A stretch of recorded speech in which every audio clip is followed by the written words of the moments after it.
very good morning. Welcome to Mornings with Ken Rosato. It is Tuesday, July 7th, 2026, and we will take your calls at 888-658-0234. There's a heat advisory in effect on the West Coast now in Los Angeles. Let's kick it off with meteorologist Mike Favetta and the forecast near you. So we had it last week. Now they have it? Yep. It's going back and forth. It's like ping pong, back and forth of all of this heat, Ken. We started off very warm, and now this afternoon we have a lot of sun returning, so it'll feel more comfortable through the day since yesterday was 15 degrees below average. So all of that heat now shifted west. You can see a lot of the storms from the last few days, even that drizzle that we had yesterday in some parts of the state, now moved its way south. So the sunshine returning this afternoon, and it will look and feel spectacular, especially as that high pressure slides on in and brings back loads of clear sky today. Not a whole lot of cloud cover over New Jersey for a change, and with that, it'll feel closer to our average high this afternoon. We have a few passing storms tomorrow, but that's really a late afternoon deal. And then I think on Friday, we're nice and dry for the morning with another round of showers and storms returning in the afternoon. So yet again, another chance of wet weather later on in the day on Friday. But Saturday should clear out nicely, leading to a beautiful weekend. The radar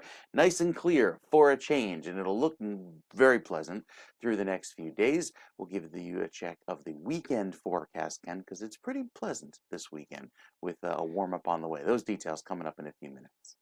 I'm trying to turn my screen. There we go. Got our track. It's like, sometimes the phone just hacks up. Thank you very much. I appreciate it, Mike. We'll check back with you, sir. It's already 62 degrees northern New Jersey, 64 degrees in Trenton, and in Los Angeles, 64. But again, heat advisory in effect, as Mike was saying. Remember, it's 3 hours earlier in Los Angeles, so it's only 4:02 and 64 and about to shoot up very quickly with a heat advisory in effect. Traffic, we have a lot of delays right now. Route 22. Let's see, it just popped off here. Delays 22 eastbound from east of Morris Avenue in Union Township to east of Bloy Street in Hillside. All lanes open, just a lot of heavy traffic. And then the Hudson River crossings, Lincoln and Holland both reporting 40 minutes. Do we have the Holland Tunnel approach 139? Bumper to bumper. This is very early to have what you see on your screen right there. Extremely early Route 139 connector from the Turnpike to the Holland Tunnel, but it is going to cost you 40 to 45 already. And then I don't know if we have any camera on the GWB. All the cameras are being redone for the summertime. This is when they could fix them. But the GWB also right now, 35 to 40 minutes, upper and lower levels. Okay, we have a back. This is about 3 miles before the bridge. I know exactly where that is. So if you look at the right sets of lanes, the extreme right goes to the lower level. The section of lanes that are above the 658 on your screen, you see the number 658 at the bottom. That set goes to the upper level. So that's what we have right now. And you can see it's light from where it is, but when you get closer, it's going to be about a 35 to 40-minute crossover time. And at 7:03, we check Western traffic in Los Angeles. There is a traffic hazard reported right now, something in the roadway Central LA at the 5 and Stadium Way. We have a road closure in East LA at the 10 and 605, and another closure at the 10 and Walnut Grove Avenue. 3 minutes past the hour, more problems in Iran. Speaking earlier at the NATO summit, or the NATO leader summit, I should say, in Turkey. And that's the way they're pronouncing it now, Turkey, not Turkey. President Trump said, as far as he's concerned, he believes the ceasefire with Iran is over. They're sick. There's something wrong with them. We say, go and do your funeral stuff. And instead of that, they start shooting rockets at ships yesterday. And so we hit them very hard last night, very hard. I would say 20 to 1, 20 times tougher. And I told them every time you hit, we hit. And of course, they're dirty players, so they go after everyone, probably including me. I've been number one on their list for years. And they're a bunch of scum, you want to know that they're scum. And so we don't like them. I don't like them. And they're evil people, and it's the denuclearization of Iran. And we're going to denuke it. We're not going to let them because they're crazy and they can't have a nuclear weapon. Iran and the U.S. traded strikes Tuesday after Iranian attacks on commercial vessels in the Strait of Hormuz. Iran did not claim immediate responsibility, but Iran's state broadcaster did say at least one vessel ignored warnings from Iranian forces. It was an amazing effort, but it was not meant to be for Team USA. They were defeated last night in Seattle. Belgium's soccer team beat them 4-1 in the round of 16, I should say, eliminating USA from competition. Meanwhile, last night's match was not without some controversy. President Trump received some criticism after requesting a FIFA review of Folarin Balogun's red card. He called the original referee's decision unfair, but denied influencing FIFA's outcome. FIFA maintained its independent disciplinary process despite the call from Trump. It is done by a committee. So the decision they made to let a flow play was done by that committee, not by the head of FIFA or by President Trump's call. It made no difference in the end, though, as Team USA lost. But phenomenal effort by Team USA. It is 5 minutes after, and Utah prosecutors began presenting evidence against the man accused of killing Charlie Kirk. The preliminary hearing will determine whether the case proceeds to trial. Prosecutors plan to present videos, DNA evidence, witness testimony, and alleged notes. So we'll see where that goes.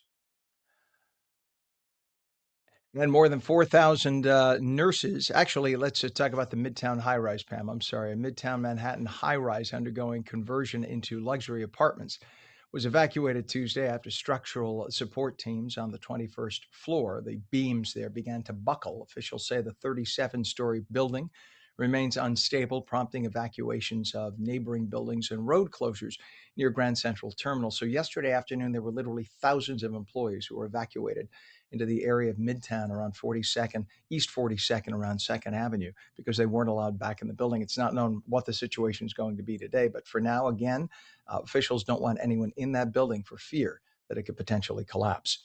Senator Bernie Sanders has joined other Democratic leaders in urging Maine U.S. Senate candidate Graham Plattner to suspend his campaign following a sexual assault allegation. Plattner denies the accusation and says he's considering the future of his campaign while canceling public events.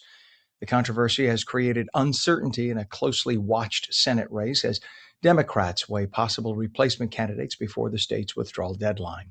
Federal authorities say more than 600 unauthorized drones have been seized near FIFA World Cup stadiums and fan zones since the tournament began. The FBI says that drones have entered restricted airspace in all 11 U.S. host cities, with the highest numbers reported in Miami and Dallas. Officials warn the unauthorized drone operators face steep fines, criminal charges, and those drones are going to be confiscated and destroyed. More than 4,000 nurses and hundreds of home care clinicians expected to strike at Brigham and Women's Hospital and Mass and General Brigham facilities, that all in the Boston area, marking what the union says would be the largest healthcare strike in Massachusetts history. Workers are seeking higher wages and improved working conditions, while the hospital says it remains committed to patient care and believes its compensation is already competitive. State and local leaders are urging both sides to resume negotiations to avoid any disruptions. A former Bucknell University strength coach has been charged with aggravated hazing, involuntary manslaughter, and other offenses following the 2024 death of freshman football player Calvin C.J. Dickey Jr. Prosecutors allege the coach knowingly forced Dickey, who had sickle cell trait, to perform intense conditioning drills that led to his collapse and death. The university is cooperating with the investigation while civil litigation filed by Dickey's family remains ongoing. New York City health officials are investigating a Legionnaire's disease outbreak on the Upper East Side after 23 people became ill, including 17 who required hospitalization. Authorities believe the bacteria may be linked to cooling towers and have ordered buildings in the affected area to immediately clean and test their systems. Residents are urged to watch for symptoms such as cough, fever, and difficulty breathing, and to seek medical care if they become ill, though officials stress the disease is not spread person to person. Basically, if you turn on the hot water and you're in the shower and the steam comes up, it's very possible the bacteria is in that steam. Or if you get a splash of the water on your face, you can get the bacteria if it comes to your nose, etc., and you inhale it. But you cannot catch it if somebody just happens to be in the room and is infected.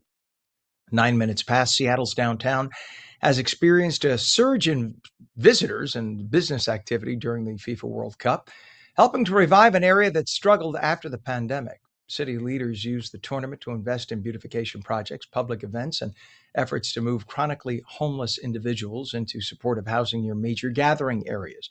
Officials are hoping the momentum created by the World Cup will last, because downtown Seattle, having been there many times personally, is an absolutely beautiful place. The weather, with the exception of when it's cloudy. We're going to talk with weather experts in just a few minutes. Yes, it does look like London a lot of the year, cloudy, foggy, damp. But when it isn't, and that happens a lot in July, it is dry and sunny and beautiful and upper 60s to low 70s and one of the prettiest places you could ever be. If they could just bottle up the July weather in Seattle and have it all year, that would be one of the most beautiful cities in America to live in. We're coming up on 11 minutes past the hour. When we return, meteorologist Mike Favetta will speak with a very special guest, climatologist Dr. John Crasting, about the extreme weather that we've experienced here in New Jersey and the Northeast in the last week, between the extreme record-breaking heat and then the extreme flooding rains. And now today we have a heat advisory in effect in Los Angeles. How common is this? How much does global warming have to do with it and climate change? We will talk with the expert about it, Dr. John Crasting. He's going to be coming up next. Plus, we'll take your calls, 888-658-0234, 888-658-0234. You're watching Mornings with Ken Rosato. We are live now on the East Coast and the West Coast, both on our local channel, ONNJ, our friends in ON. I can't remember our call letters there. ONLACA on LACA on the West Coast, and then down in Florida, ONFLA.com. No matter how you join us or on our 23 digital social platforms, we're glad you're joining us. We'll come back in 2 minutes. Don't go away.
Welcome back to Mornings with Ken Rosato for your Wednesday, live in New Jersey and New York. Now we welcome our friends in Los Angeles at On LACA and our friends in Florida, too, on our new beta channel on FLA.com. It is 14 minutes past the hour, and we'll take calls at 888-658-0234, 888-658-0234.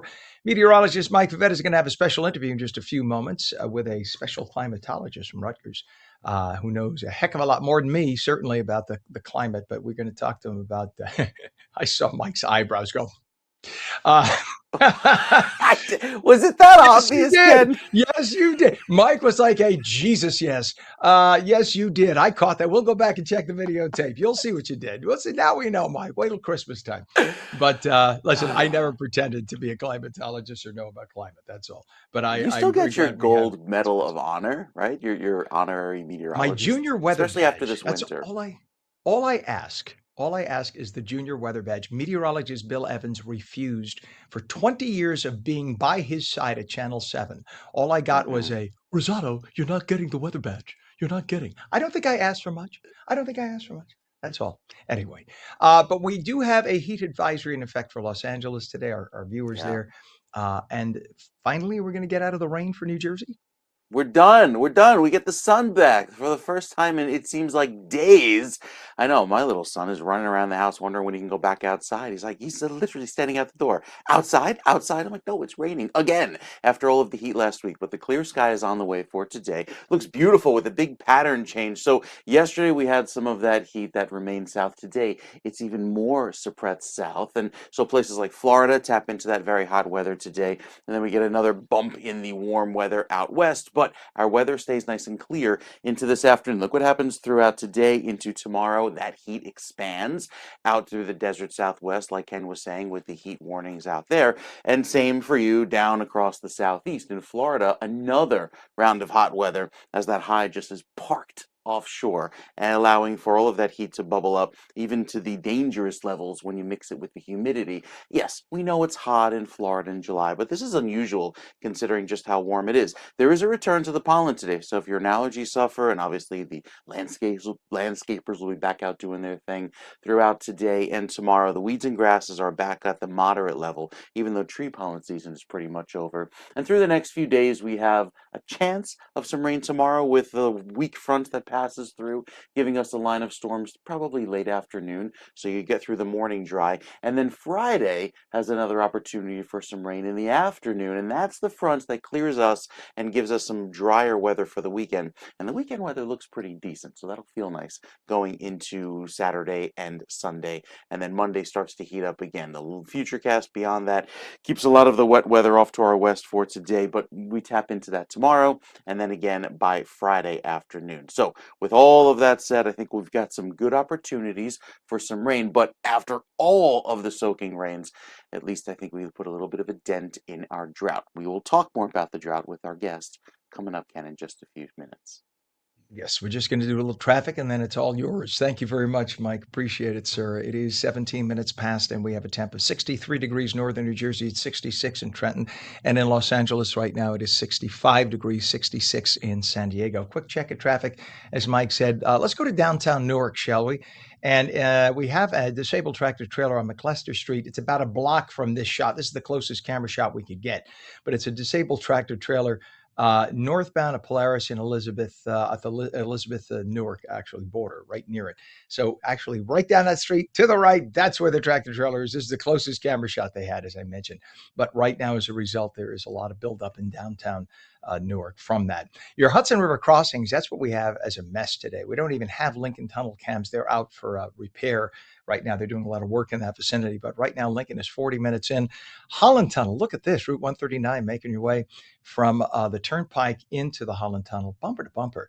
That's about 45 minutes already at this early hour. GWB also starting to build. It's 35 to 40. It is certainly better than either of the other two. That's your best bet of the three. And this is about 3 miles back. It's hard to judge from this site. You'd really have to have a mess on the bridge, but unfortunately, they're also working on the cameras at the bridge today. It's one of those days, folks. So GWB right now is only going to be about 30 minutes in. Not as bad. Over to California.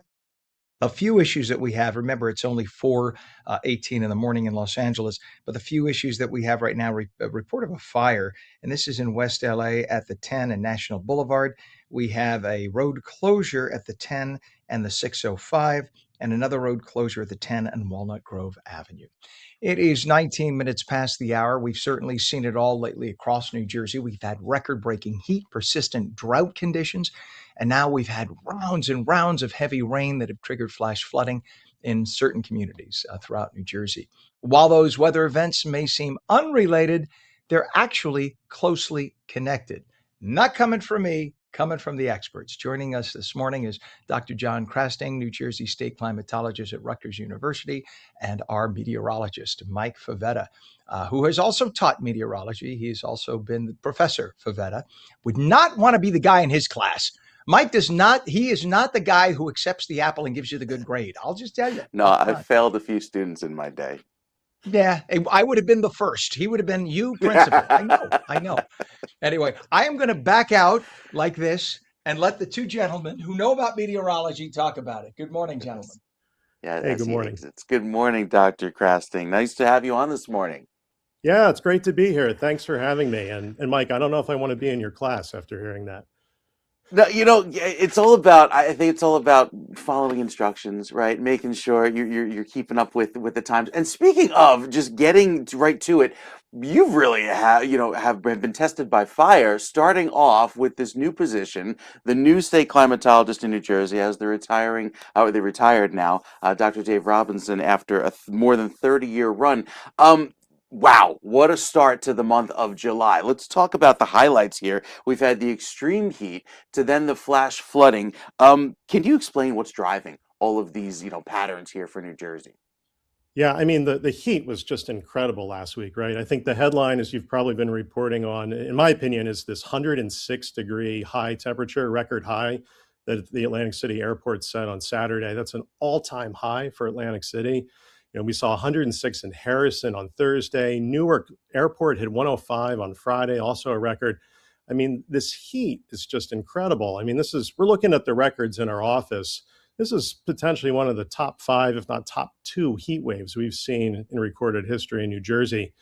To get to your question, what's really driving this? It's that big area of high pressure you were just showing a few minutes ago on the screen, this big dome of high pressure, lots of sinking air. When air sinks, it warms up a lot. It was just incredibly warm last week because of that big area of high pressure over us.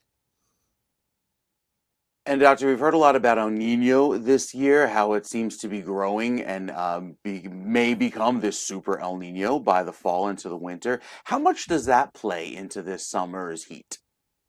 It's a very good question. So before becoming state climatologist, I was a research scientist for NOAA working on climate issues.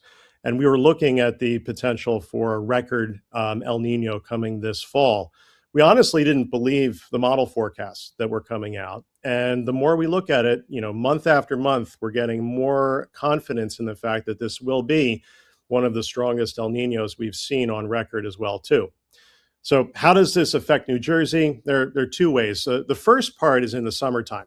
So over the next couple of months, what's going to happen in the Atlantic basin, where we see hurricanes, is El Nino is going to put a lid on all that activity.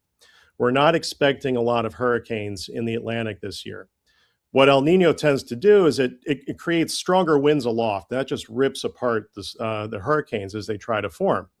So we're not expecting any major events along the East Coast. That said, all it takes is really one to cause some trouble. But the likelihood of us seeing some heavy rain or impacts from a tropical storm are diminished this summer. Now, as we get into the fall and the winter, it's a little bit of a different story. There's some indication that El Nino tends to increase the amount of rain and coastal storms that we see in the wintertime. So we're talking in the November, December timeframe. If that comes to be with this El Nino, maybe this is a chance for us to make a dent in this long-term drought we're seeing across the state and the Northeast.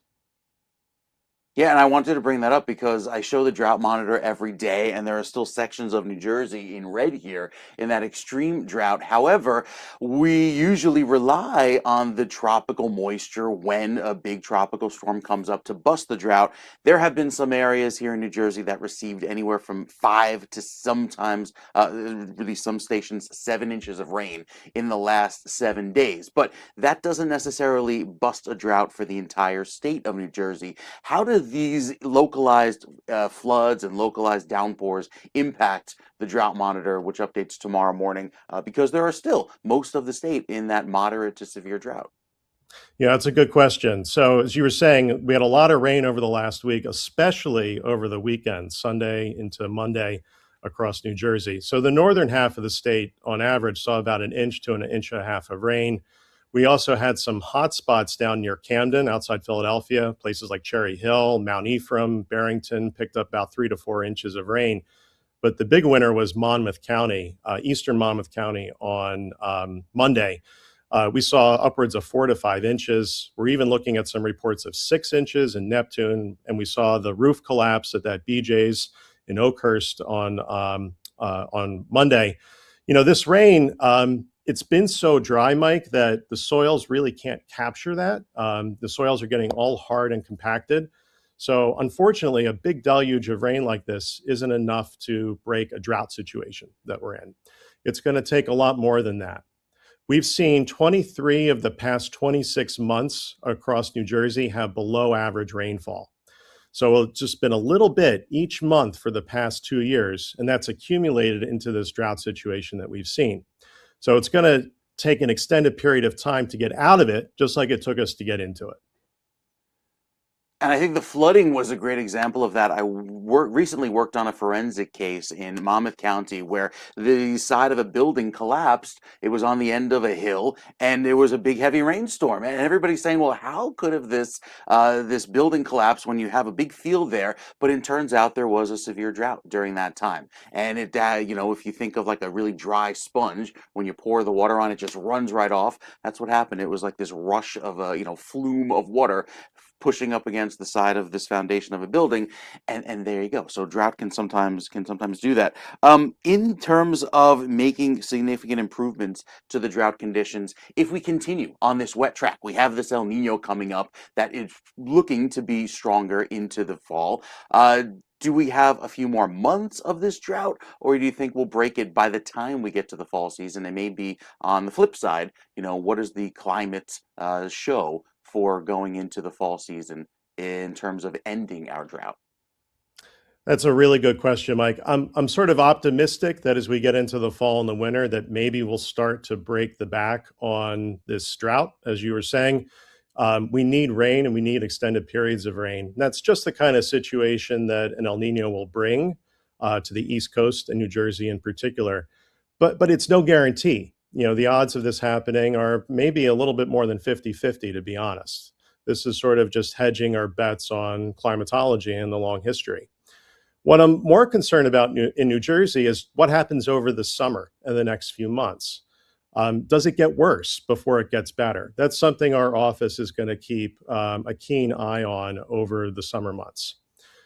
This really means a lot for the agriculture in the state of New Jersey.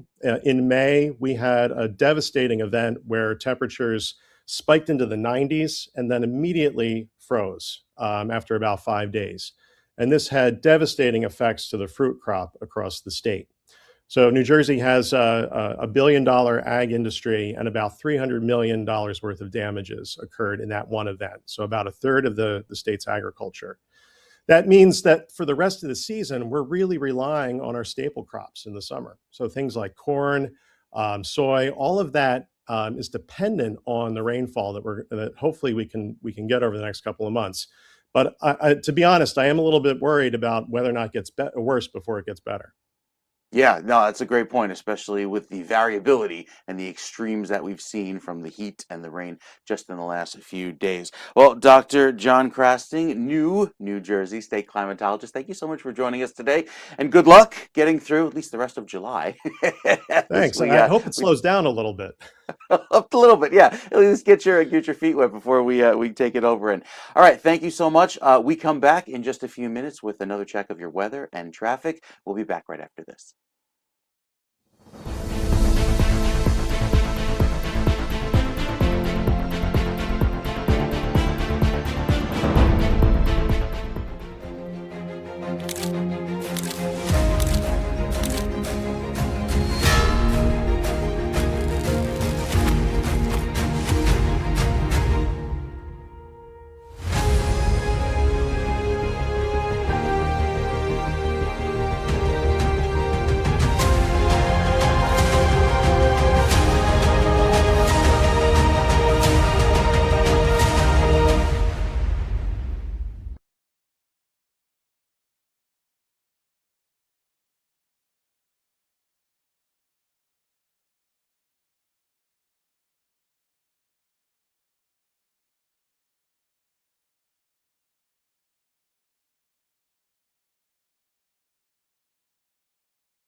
Very good morning, 30 minutes past the hour, Wednesday, July 8th, 2026. Welcome back to Mornings with Ken Rosato, live on the East Coast and the West. Meteorologist Mike Favetta with a forecast near you.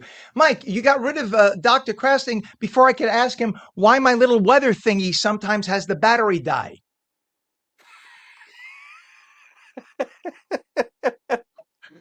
I don't know. Is it solar powered? Is it solar powered? Solar power doesn't work in the That's it. basement, Ken. That's it. No, seriously, That's Mike, it. Pam, our director, and I, we were talking about this. It was such a pleasure watching the two of you because when two weather experts talk, it's not an Mm, interview, it's a conversation. And I mm, remember when I started in broadcasting 500 years ago, I remember the owner of the first AM radio station I worked for saying, I did not hire a DJ, I hired a communicator. And that's all that came to mind was seeing the two of you have a comfortable conversation about stuff that impacts all of us. And I couldn't stop watching. So thank you very much to you oh, and to I'm Crasting. It's glad. wonderful. I'm glad it was great. We should have him back because I'm sure, Ken, there will be more severe weather. After all, the summer just began 3 weeks ago. If you put that into perspective, and typically we have our severe weather season when we get the tornadoes in New Jersey, that happens toward the end of August into September when the seasons begin to change. So there's a long summer ahead, and there's even some heat coming up, especially later on Friday, and again next week. We'll be stuck in the 90s again. But first, we got to enjoy the sunshine and a little bit of a break to that cloudy pattern that we've endured. Some of those showers moving to the south and east from the cloud with the clouds from yesterday. Not going to be an issue today. So enjoy the clear sky for the first time in days without the insufferable heat and humidity. Who has the insufferable heat and humidity now?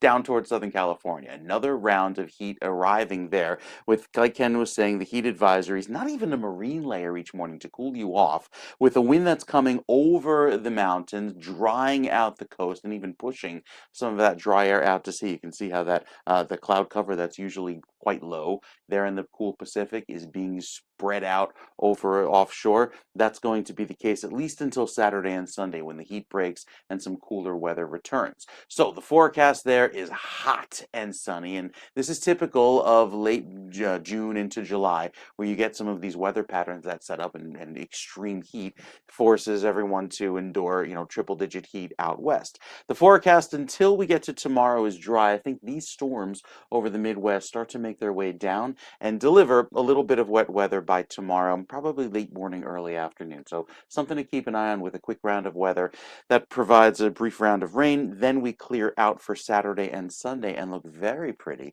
into the upcoming weekend. And that dry weather that remains into early next week sets up another round of heat that allows temperatures to spike into the 90s and stay there going into next week. So we've got more details on that coming up and how you can kind of protect yourself as we head into round 2 of the heat for next week. That's coming up in a few minutes.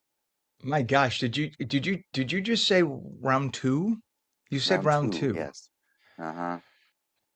You're going to Bit of turn me a into Pam soon. Pam, who doesn't like anything above 55 degrees. Pam, 55 degrees, she's in a bikini and fanning herself.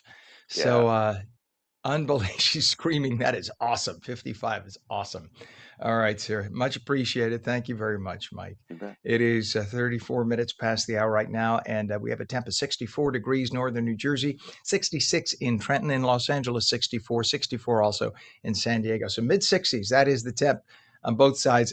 Down in South Florida, 78 degrees right now, quite different. But that is because it's a tropical flow. Ooh, listen to me talking like a weatherman. Tropical flow of weather down there with the high humidity that traps the heat in. So that's why it's so much hotter right now as they wake up in South Florida. In terms of traffic, let's go over to the turnpike, shall we? We have a problem with a debris spill, and this is on the turnpike outer roadway southbound, south of interchange 10. We're looking at it from about a mile away. So this is where it just begins as these folks are about a mile, mile and a half behind the debris spill. But as they approach, everybody's swerving to avoid the debris. It's probably a blown tire. That happens a lot on the turnpike. But again, this is in the vicinity of interchange 10, which is by Route 440 interchange with 287 in Edison. Left lane is now blocked as a result. So folks, try to stay to the middle or right as you go through that area. You'll avoid that altogether. Your Hudson River crossings are just an issue right now. Lincoln Tunnel is 40 minutes. No problem with the bus lanes today. Yesterday we had issues with that, but today the bus lane is back in order and running. The folks over at the Holland Tunnel are really feeling it. Look at this, just bumper to bumper traffic from the turnpike on 139 into the Holland. That's going to cost you 45 minutes. And the GWB, we don't have the normal shot. It's a very wide shot, so it's really hard to judge. This is about 3 to 4 miles before the bridge, but you can see no problems there. See where they're driving to on the right. Within a mile, that's when you start to see the buildup. But right now, the bridge is only about 30 minutes crossover. That's not so bad at all. Over to Los Angeles, we have a closure, two closures right now, and both in East LA. One is on the 10 at 605. The other's on the 10 at Walnut Grove Avenue. And we have a collision reported in Altadena on the 5 at the 170 connector. So that is Los Angeles traffic right now.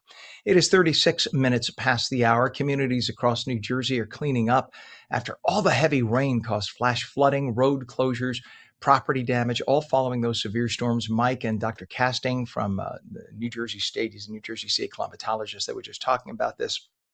Remember, in Paramus, that had a state of emergency issued. We had tens of thousands of people without electricity. The good news is just about everyone, just a handful of people still left without electricity because of down power lines. That has to be repaired. But the power crews did an amazing job getting everybody back. Floodwaters inundated homes, stranded motorists, led to a partial roof collapse, you'll recall, at a BJ's Wholesale Club in Ocean Township, though no injuries were reported. Officials say hundreds remain without power as emergency crews continue recovery efforts. But as I mentioned, that's just a handful. We at one point had tens of thousands of customers without power. 37 minutes past, a man wanted in connection with a fatal Jersey City shooting has been arrested in Wake County, North Carolina. Authorities say 36-year-old Raheem Rhett is accused of killing one man and injuring another during a June 28th shooting. He's being held without bond while awaiting extradition to New Jersey. Here, he will face murder, attempted murder, and multiple weapons charges.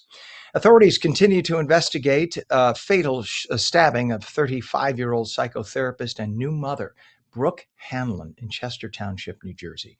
1 month after her death, investigators have not identified a suspect. They're offering a $1,000 reward for information leading to an arrest. Officials are urging anyone with information, even if you think it doesn't count, even if you think, oh, that it was just a guy I saw on the street, whatever information that could potentially lead to an arrest, please come forward, give the information to the police in Chester Township. You could tell your local police, they'll forward the information to. It is 38 minutes past.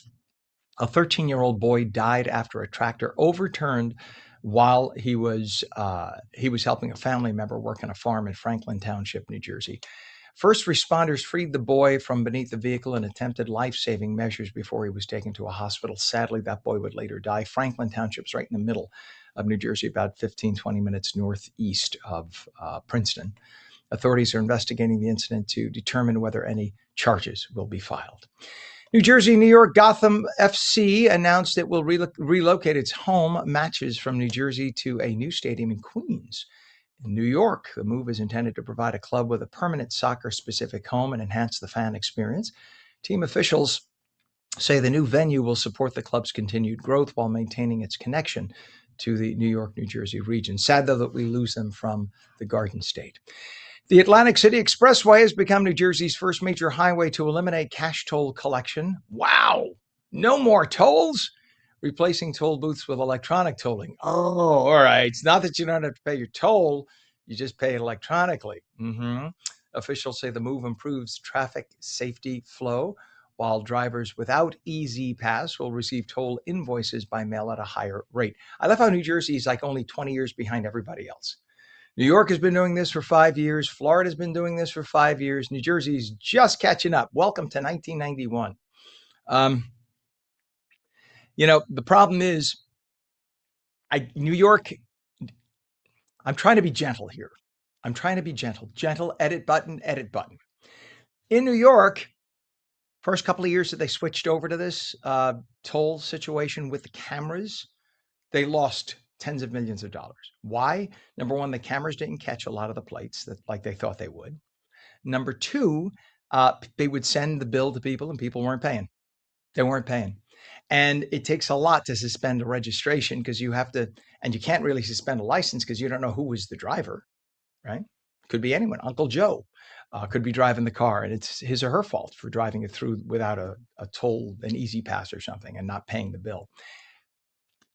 There's a lot of problems with it, but New Jersey wants to be part of that problem now. There you go. The change also marks the end of the toll collector jobs that had existed since the expressway opened in 1995. It is now 41 minutes past the hour. When we come back, on New Jersey fashion expert Dawn Del Russo joins us. She's going to talk about some of the ways that fashion houses are customizing your shopping experience. If you have been at some of the big posh places, like I work in New York City several days a week. I don't go into these places, not because I don't think they're beautiful, because I'm just not a fashionista like Dawn is. Dawn is a fashionista. But when you walk into some of the places now to attract people, because think about it, let's just face facts. The mostly women and some men who go into the fashion houses in New York, these are not folks with minimum wage jobs. These are not folks who are local news anchors. These are folks who have throwaway money for the most part, unless you just want to go look. And a lot of times you can't even just walk into these places. You need an appointment. And they'll check you out. If they know you ain't got money, you ain't coming to the appointment. Let's put it that way. So these places, I see Dawn is just joining us in the camera. We're going to go to her in a few minutes. But these places, Dawn, you could nod your head to me so I could see. Some of a lot of the fashion houses in New York, you can't just walk in if you just want, oh, let me look, they have a pretty scarf, right? The real expensive Givenchy's and whatnot. You got to have an appointment. And they better know that you got like the gold card and the black card and whatnot, or else they'll say, I'm sorry, but this is by appointment. Oh, she is nodding yes, yes. I've only experienced it once. I wanted to go and check out a Brioni tie. And I was told, do you have an appointment? And I said, I'm the news anchor from Channel 7. And I was wearing a Brioni tie. They wouldn't let me in. So there, we'll talk about it. We'll talk about that. Plus, meteorologist Mike Favetta's full forecast, and we'll take your calls at 888-658-0234. You are watching Mornings with Ken Rosato, now live on the East Coast and the West Coast. We are back in dos minutos. That's minutes. Don't go away.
And welcome back to Mornings with Ken Rosato. 45 minutes past the hour, taking calls at 888-658-0234.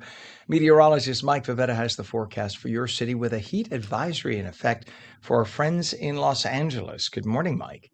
It's their turn. We had our heat last Mhm. week. Now we spread the love across the country, but we enjoy the sunshine today, Ken. We got a little taste of little LA weather here with the sunshine, the lower humidity, lots of clear sky. We wake up this morning with the nice dry weather, and even through this afternoon stays very clear. So a beautiful day filled with sun. Tomorrow, have a quick line of storms that passes through. That's ahead of a front that will drive temperatures up before they come down, because tomorrow into Friday turns very warm with a little bit of a southwesterly breeze.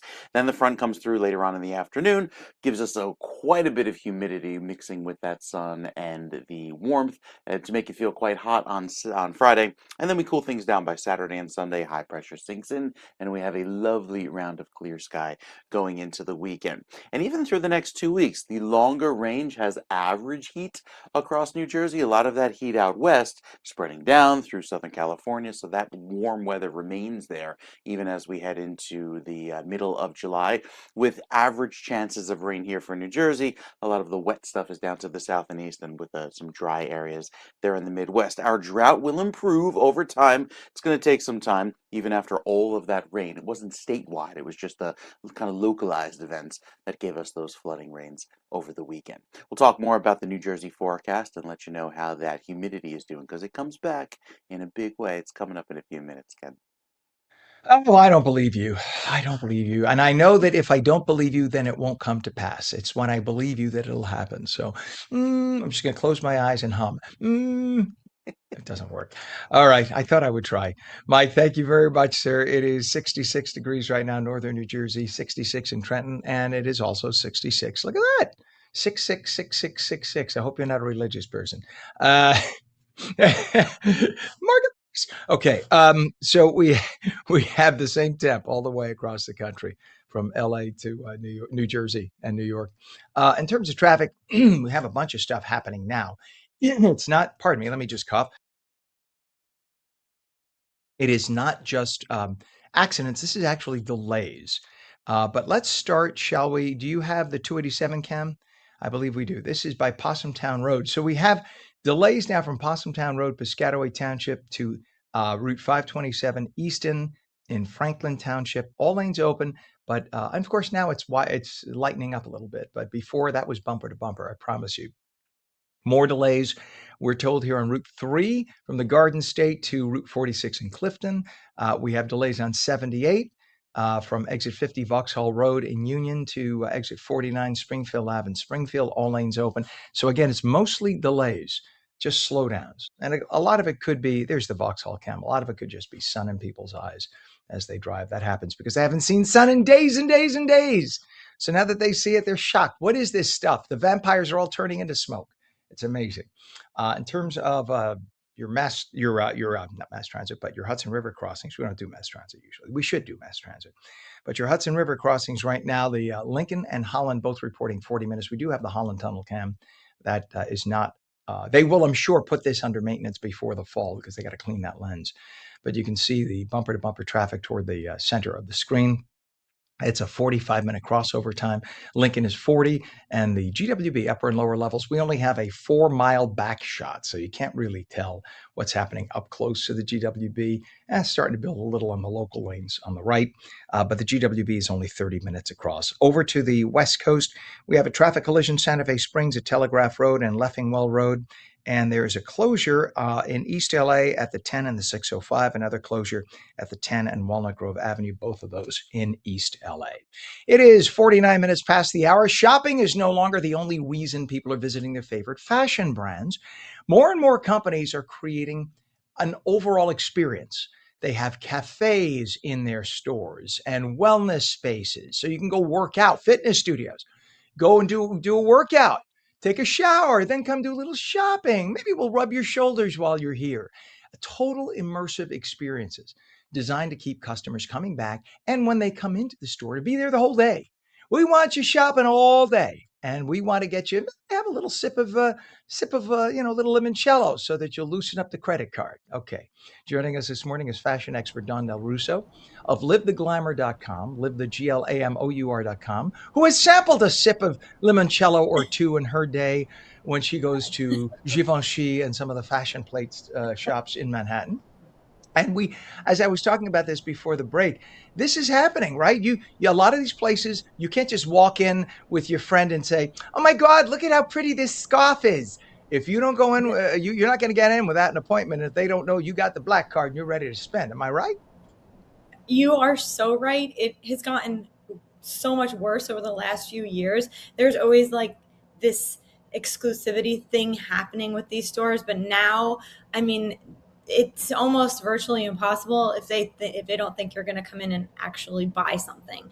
They have ropes up. They make sure that there's a security guard there, and you have a few different layers of people you have to get through to even get in the store, which I think that entices people sometimes and makes them feel like, what do I have to do to get in here and shop? So then they're willing, once they do get in, they're willing to spend, tens of thousands of dollars because, hey, I got in the store, which, Hmm. is its own unique way of thinking and getting people into a store as well. But yeah, it definitely can be a challenge in some of the bigger shops like a Chanel or something like Don, that. my husband and I were just in LA about 6 weeks ago, and our very dear friend is the assistant city manager for Beverly Hills.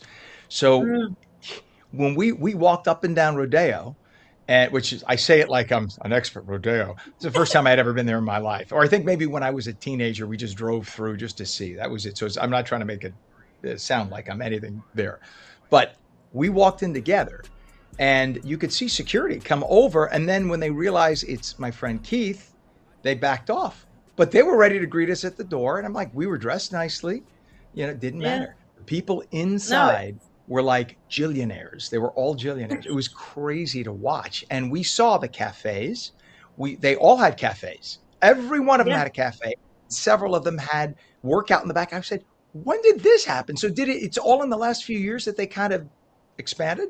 I they're trying to find new marketing techniques and they're calling them third spaces because it's not your home, it's not work, it's not just shopping. So it's somewhere in addition to that, and they want to keep you. They want to get you there not just to shop, but stay there. Stay there a little bit longer. Maybe you are sipping that limoncello or reading a book if there's a little book section. They want you to come in and spend the time. Dior set up a luxury spa and they created this whole atmosphere. It's one of them is in Aspen, and they really get you to stay there because now you're there, you're getting a massage service, and it feels elevated. And you're thinking, I think, and naturally, you sort of maybe get the spa service, you come out, maybe you have a facial after that, and so now you have some shopping time. And there's really gorgeous loungewear that you can pick out, or there's some jewelry, or there's a great handbag. And you are instinctively there and want to shop. You're already spending money, you're getting a luxury service. What a great way to entice people to then shop for products they have. You're already there. You don't have to go on to another location. And it's a subconscious thing. Aloe Fitness, they sell workout clothes. So they created retreats that you can go to and participate in these weekend long workouts and good eating and healthy and meeting friends. And while you're there, now you're learning about new products they have, what new things are coming out in September that you have to keep your eye on. So I think they're really developing ways that they can keep their customers involved outside of just walking into the store, picking up that top that they like and leaving. Amazing. There was a there was a skincare place in one of the more elite malls in South Florida. Mhm. I guess it was 2 years ago. I took some friends to my place in Fort Lauderdale, women friends, and we went in like against my better judgment because I don't go to these places. They said, "Oh, we have to check out this place. You guys have one of these." We walk in, within minutes, they were spending like $2,000 on whatever. And they had all these fashion things for your face and then lasers. And this guy was trying to sell me a $10,000 laser. And I'm thinking, you have lost your freaking mind. Are you, what? What? But yet this is what it was. They were doing facials for people Yeah. using the laser. And of course, if you're going to get a $6 facial, of course you're going to spend $10,000 for a laser, right? What? I mean, and then I noticed, not for anything, but it was a lot of younger people there. Is it that younger people are a little looser with the credit card? It is.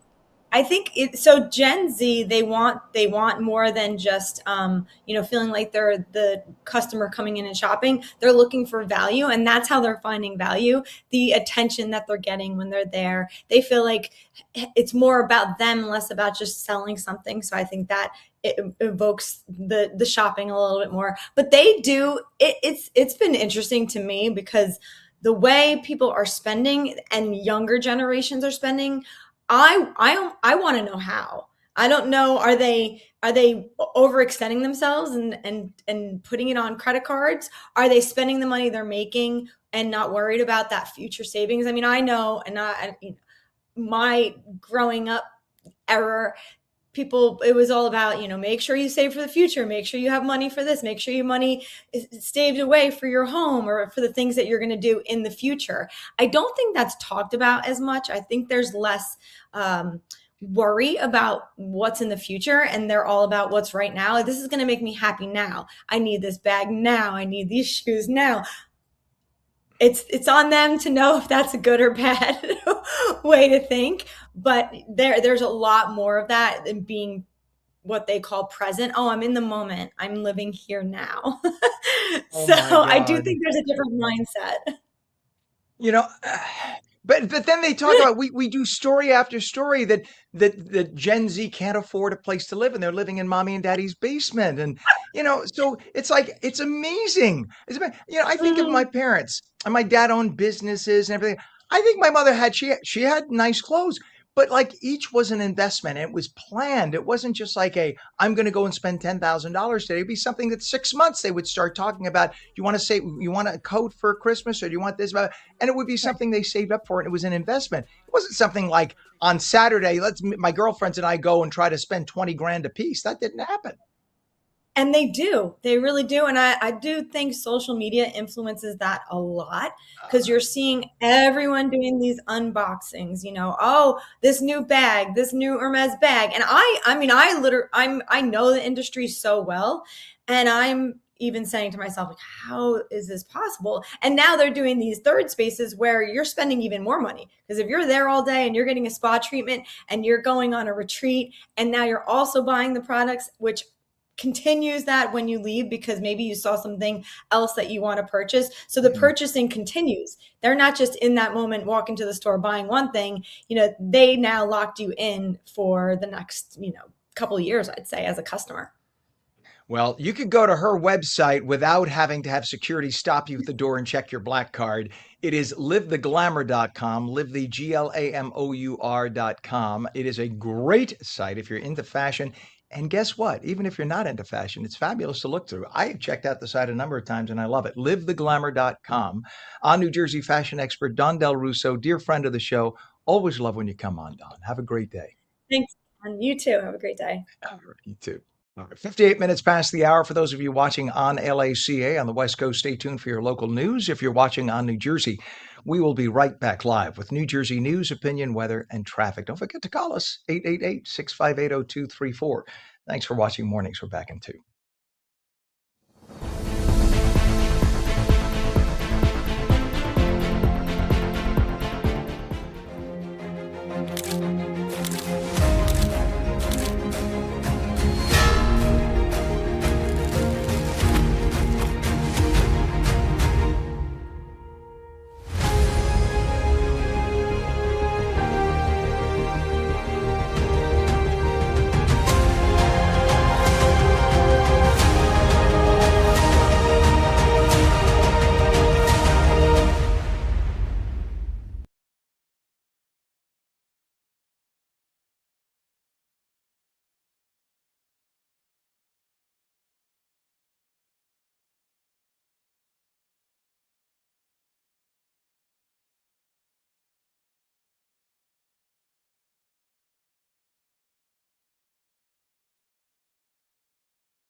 morning. It is 8 a.m. Caught me fixing my earpiece there. Oh, maybe it's a piece of my brain. That's what I'm fixing. Good morning. It is 8 a.m. Wednesday, July 8th, 2026. Welcome back to On New Jersey Mornings. I'm Ken Rosato. We'll take your calls at 888-658-0234. Intervals of clouds and sun today. Yes, you heard the word sun.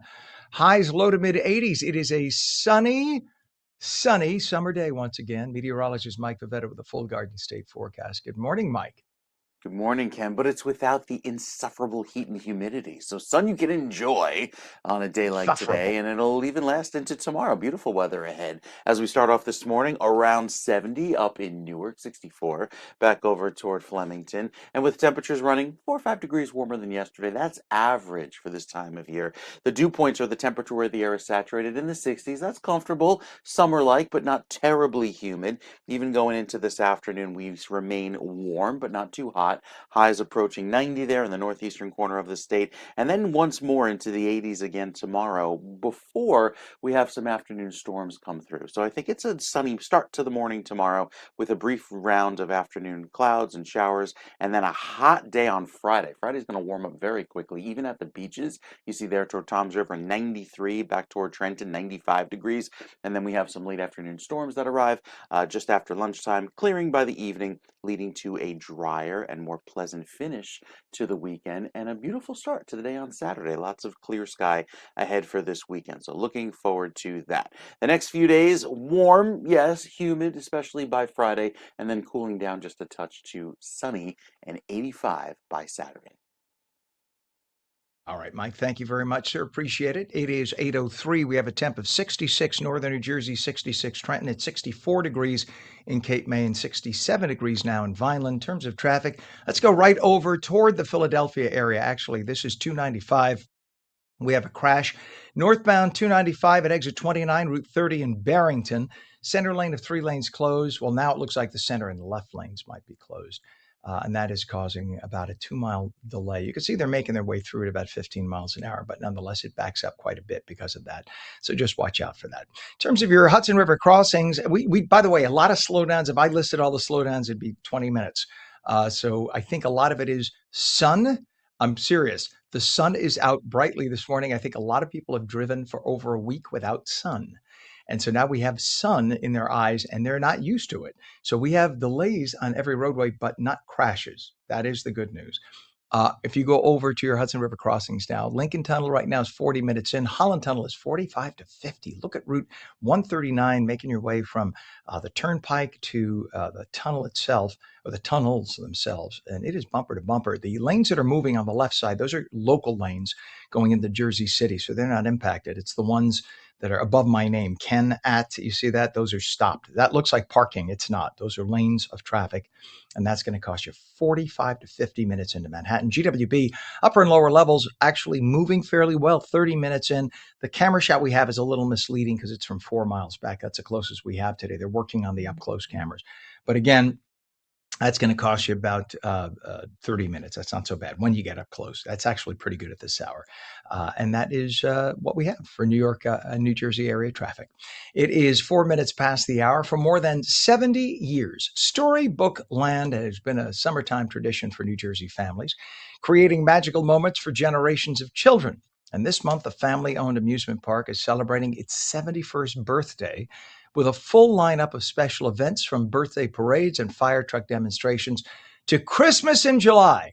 Joining us this morning is Jessica Panetta, Director of Operations at Storybook Land, to tell us what is in store this summer. Good morning, Jessica. Good to have you. Hi, how are you? I'm wonderful. I was just telling Pam, our So, director, what the name Panetta means. I was because I remember from Leon Panetta when I interviewed the secretary. I remember asking him, and he told me. So there we go. That's a whole other story. It means sandwich, right? yeah, Little sandwich. it is. That's a It good is, thing. yes. So Storybook Land has been a New Jersey Yes. tradition for 70 plus years. So what do you think has kept families coming back generation after generation? I think we're a very unique park. We're one of the few remaining sort of roadside America vintage parks that are still in existence. Back in the 50s, all these little places, these little kitschy places showed up all over the highways. You had your dino parks, you had your theme parks, and they were all kind of fairy tale themed because that's what was, the big thing back in the day. Disney was coming out with all of the fairy tale movies like Cinderella and Snow White and Alice in Wonderland. And they were really big. So we went with the storybook fairy tale theme. We being my grandparents, John and Esther Fricana, who started the park. And they started the park because they were on a road trip with their two kids and realized there was really nothing to do. They were going, there's nothing between, Philadelphia and Atlantic City and the shore points and the beaches. So they bought some land on the Black Horse Pike and they started it as a little picnic grove, hamburger stand, a petting zoo, a place to stretch your legs and have lunch. And it blossomed into a over 25-acre theme park that's been people have been just coming back to for years because everybody remembers just coming here as a kid. It was before the expressway. It was on the main road between Philly and the shore. I think that is adorable. What a sweet story, a piece Yeah. of Americana, and it feels like yesteryear because look, I worked for Disney for years, for decades. I don't anymore, but I used to when I was at ABC in New York, and used to go. Just because you work for the TV division, you still go to the theme parks. And as wonderful as the theme parks are, and they are, I mean, but they're Yes. big.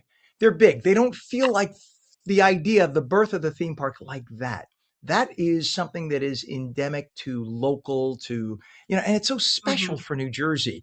So when you see young kids coming in, you see what the parents who probably experienced Storybook Land as children themselves bringing their children and bringing it to the next generation, right?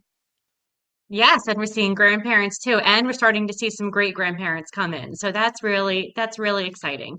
Talking about big parks, I mean, we love big parks. I grew up going to parks all over the place, and my husband and I go to parks as well. That's our vacations is we go to a Hmm. park and we go and check them out. But we like to call Storybook Land your perfect trial park. If you've never been to a theme park with a small child, it could be overwhelming. Just the whole idea of it can be very overwhelming. So this is you don't even know if your kid's going to like rides, right? So this is a great first theme park experience for parents, young parents or people that are bringing a toddler to a theme park first time.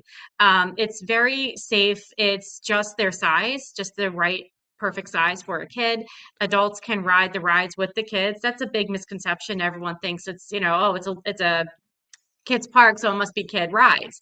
It's rides that everybody can ride. We have a roller coaster, we have a drop ride, we have a train, and who doesn't love that? So the park really is for the whole family, from toddlers to 8 and 9 year olds. They still want to come back because it's easy and it's fun, and you don't have to think too much about it. When you're on vacation, you don't want to think a lot, right? You want to just Hmm. come in and enjoy your time. You don't want to have to check an app, check your phone, check on wait times. You pay a parking fee the minute you go to some of these places.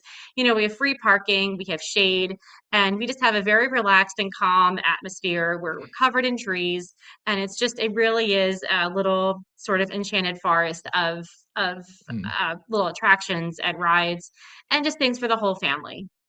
Jessica, that's so sweet, and I'm so glad you mentioned what you just mentioned because look, as much as we mentioned the Big D Park, will cost you Mhm. thousands of dollars. I mean, to fly everybody to Florida, and then you pay for the hotel, and you pay for 3 meals a day, and the $22 turkey leg, and on it goes. And then, yes, you're right. Sometimes two is too young, and all they do is cry every time they see one of the characters. Whereas maybe if you waited till four, that would have been the perfect time. And meanwhile, you've wasted $20,000, and it wasn't a good experience. This is so smart. You don't have to spend $20,000. You come to something No. local you could drive to. You're Mhm. basically within 2 hours of anywhere in New Jersey, from the uppermost tip to the lowermost tip, 1 to 2 hours, and you could get to Storybook Land. Period. It's not like Yeah, you said, free we're parking. What does it cost to yes. get in? Like if I'm a parent, I have two kids. What does it cost to get in? So right now, if you buy our tickets online, they are discounted. They're a little bit pricier at the door, so we want people to buy your tickets online. Um, and you can go find all of that at storybookland.com. The bottom line is it's not going to cost you 20 grand, and it's not going to be like No, $300 for a park hopper pass or stuff like that. And if your child exactly. doesn't like it, but I think the idea that you said this is an easier park, this is not bumper to bumper with millions of parents jammed shoulder to shoulder. This is a nicer experience and a perfect way to get your child used to being in a park surrounding like that with a lot of people and experience animals or rides, etc. What a smart idea.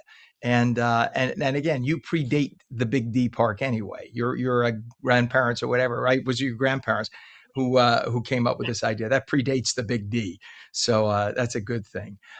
So you have a special birthday celebration that's going on for July 11th this weekend, right? Yeah, we are celebrating our 71st birthday. So technically, we opened April 5th, 1955. But we celebrate our birthday in July just because, it's summertime and there's a lot of people in town. So we always celebrate our anniversary in July. And we're having a little birthday parade with some of our characters. They're going to come out and they're dressed up like Mother Goose and Humpty Dumpty. And we give away little treats for everybody who comes. And it's just a fun little day to just recognize our 71 years of business. And you have a fire truck show. You have the Christmas in Yes. July, which is like your signature event. It just sounds like you have just so much fun there. And it's right here in our backyard. It is perfect. So you still have the family and friendly environment that you create. You make us proud that you are in New Jersey. So again, give us the website so people could buy the tickets online and save some money. Yeah, you're just going to go to www.storybookland.com. All right. Well, Jessica Panetta, who is the director of operations at Storybook Land in New Jersey, right in the middle of New Jersey, smack dab, boom, right in the middle. No, I know for people up in Bergen County, they're going to say that's South Jersey. No, that's actually technically still It is Central South Jersey, Jersey. right? It's Oh, it very much is. All South right. Jersey. You're Yeah, right. we're You're in right at Atlantic the County. edge. All right. Yeah, So you know about what? 10 minutes from Atlantic City, an hour from Philly. Yeah.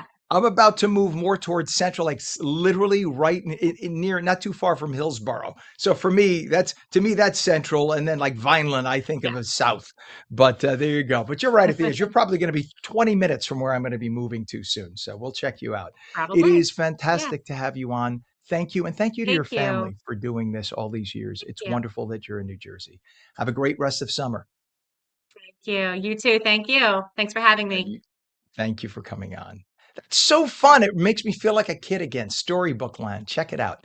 It is 13 minutes past, and when we come back, one of New Jersey's leading commercial real estate organizations entering a new chapter with a new name. We'll explain. You're watching Mornings. We're back in 2 minutes.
Welcome back to On New Jersey Mornings. I'm Ken Rosato at 8:16, taking calls at 888-658-0234. Intervals of clouds and sun today. Yes, the S word. Highs in the low to mid 80s. Not oppressively hot, not oppressively humid. Meteorologist Mike Favetta with the full Garden State forecast. It's the folks in LA with the heat advisory, right, Mike? Yeah, but here we've got beautiful. They're gonna run, not walk to Storybook Land. That's exciting. Looking how pleasant that is. And my sister just came back from the parks down in Florida, and yeah, spent a lot more than you're planning on. So nice to see it. You can get a good deal here in New Jersey, especially now that people are waking up this morning with power. I had a lot of restorations in the last 24 hours, so far fewer people without power this morning, thanks to the crews doing their work. We're only less than 1,000 people. Customer is in Monmouth and Somerset counties, still just around 1,000 there in Morris County, where it got hit hard with all the trees down. But with the pleasant weather today, I'm pretty sure that crews will finish up shortly, especially as the sun shines this afternoon. Temperatures warm, well into the 80s today, 70s at the beaches with lots of sunshine. It'll feel a little muggy through this afternoon, but very humid tomorrow, and that's before the front comes through and gives us a round of storms. You can see when that dew point hits the 70s, that's the tropical feeling. That'll feel quite warm throughout the afternoon. And then on Friday, again, another round of early morning sun and warmth, and then followed by some storms by the afternoon. But Saturday clears out beautifully, and the heat and humidity both dip, so that'll feel nice going into the upcoming weekend. There's our Thursday, 4 o'clock. He feels like index of 94 degrees. Very, very warm as we head into Friday as well. 94 toward Toms River, 97 in Camden. So a hot finish to the week, but much more pleasant with that temperature feeling like the 80s even on Saturday afternoon, and even cooler by Sunday. Lots of sunshine today, a gorgeous afternoon, and as opposed to yesterday's UV index, which was super low, down at a 2, we're back up at a 9 today, which is very high. So that'll feel great even through this afternoon and going into tomorrow. Lots of sunshine there going into the end of the day, and with all of that clear sky around, temperatures warm beautifully. A little bit of a breeze off of the water keeps the beaches cool. Here are the storms tomorrow afternoon, arriving around lunchtime, lasting pretty much through the afternoon hours, but clearing by the evening. And then we get another round on Friday afternoon, so every morning, tomorrow morning and Friday morning, looking nice and dry. The afternoon has the rain. And then starting Monday, we have another round of heat and humidity that builds throughout next week, culminating in temperatures reaching the 90s as soon as Tuesday. It's going to be a beautiful weekend. Make sure to make plans to get out and enjoy, Ken. Absolutely. Summer is too short, and we're already almost halfway through the unofficial summer, right? I Yeah, mean, that's right. it flies by. We'll be talking about back to school. In fact, we're already talking about it behind the scenes. It's just crazy. It feels like Yep. kids just got out 2 weeks ago. All right, Mike, we'll check back. Thank you, sir. We have a temp now 66 northern New Jersey, 68 in Trenton at 62, Cape May, and 67 degrees in Vineland. In terms of traffic, we just got a report of a down pole. This is northbound north of Mount Pleasant Road in Knowlton Township on Route 94. All lanes are currently closed. Again, that's a down pole in Knowlton Township. All lanes are closed on Route 94. 295 now. We have a crash. We talked about this a little earlier. This is northbound at exit 29, Route 30, Barrington. The 2 left lanes of 3 lanes are closed. You can see everybody getting off to the right as they move the camera live on us. That's causing about a mile and a half backup. You can see them going about 10 miles an hour as they pass. So just beware of that. That's toward going down toward Philadelphia in Barrington. And then in terms of your Hudson River crossings, by the way, should even mention we have a lot of slow traffic. A lot of that is due to sun in faces. People are not used to that. For the last week, we haven't had a lot except for the heat wave last week. Over the last 5-6 days, people have been driving in shade and rain, and suddenly they get bright sun, and it's crazy. Every time this happens, you get major slowdowns. So that's what's happening right now.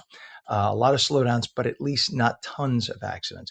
Hudson River crossings, the Lincoln Tunnel is 35 to 40. We don't have the camera. It's out right now. The Holland Tunnel camera is up, and you can see the bumper-to-bumper traffic, those 3 lanes there in the middle where it says my name. That is going to cost you 45 to 50 minutes into Manhattan. GWB upper and lower levels are moving. The only shot we have is kind of wide. This is not us. We don't own the cameras. This is the state, and they're redoing all the cameras right now. But that wide shot is 4 miles before the bridge. You'd have to have about a 2-hour delay to see traffic at that point. But that's the closest we have right now while they work on the cameras. But they'll be back in a few days. In the meantime, it's about 30 to 35 into Manhattan via the GWB. It is 8:21, and one of New Jersey's leading commercial real estate organizations is entering a new chapter with a new name. After more than 5 decades as NAIOP New Jersey, the organization is finally rebranded as the Commercial Real Estate Development Association, New Jersey Chapter, or CREDA, New Jersey. The change reflects the evolving commercial real estate industry and the organization's expanding role in shaping the future of development across the Garden State.